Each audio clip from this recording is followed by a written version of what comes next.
धारणी तालुक्यात लोकन्यायालय भरवून शेकडो प्रकरणांचे निपटारे करण्यात आले आहेत।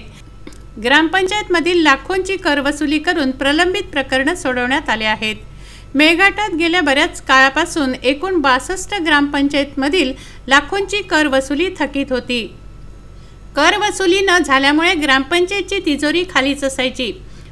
परिणामी बरेच विकास कामं पैशाअभावी करणं कठीण झालं होतं। म्हणून गेल्या 3 महिन्यांपूर्वीपासूनच ग्रामपंचायतीचे कर वसुलीची थकबाकी लोकन्यायालयात घेऊन शेकडो प्रकरणं निकाली काढण्यात आले। या लोकन्यायालयाच्या साहाय्याने लाखोंची कर वसुली करून ग्रामपंचायतीची तिजोरी भरत आहे।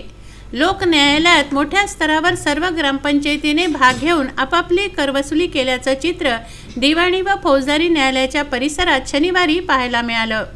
अशाच प्रमाणे पुढेही लोकन्यायालय भरवून वसुली व्हावी अशी बाब काही ग्रामसेवकांनी सांगितली आहे। आमच्यासाठी ही टॅक्स वसूल जी आहे लोक अदालतमध्ये लावलेली ही ग्रामपंचायत चांगली आहे आणि सर्व लोकांनी याला सहकार्य केलं पाहिजे। लोक येत आहेत, बाकी ठिकाणची लोक पण येत आहेत आणि वसूल होत आहे। तस्मीन शेख, जुगल किशोर जयस्वाल, शकील अहमद, विदर्भ न्यूज, धारणी।